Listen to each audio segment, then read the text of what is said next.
کرتا ہوں لیکن ایک چھوٹے سے بریک کے بعد۔ بسم اللہ الرحمن الرحیم۔ ایک بہن نے فرمایا کہ کیا سجدے میں عورتوں کی کوہنیاں اٹھی رہنی چاہیے؟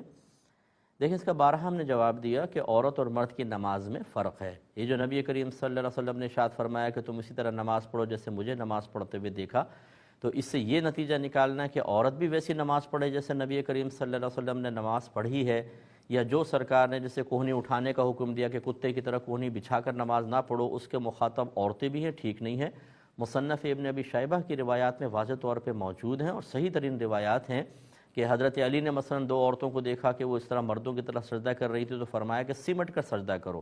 اسی طریقے سے حدیثوں کے اندر بات موجود ہے، تو جو احناف کے نزدیک طریقہ ہے کہ عورت بالکل سمٹ کے سجدہ کرے اور اپنے دونوں پیروں کو ایک طرف نکال کے سجدہ کرے گی، جس کو مطلب یہ کہ تورک بھی کہتے ہیں، تو یہ بالکل شرعاً جائز ہے، اور اسی طریقے سے پردے کے ساتھ عورت کو ادا کرنا چاہیے۔ مردوں کی طرح پھیل کے سجدہ کرنا یہ شریعت کو مطلوب اور محبوب نہیں ہے۔ تو ان عورت اور مرد کے احکام میں تھوڑا سا فرق ہے۔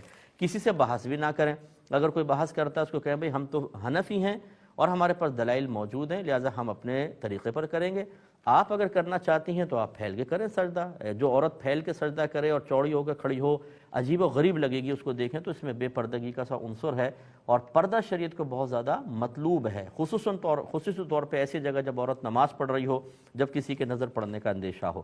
یہ کہتی ہیں میری ساس جو ہے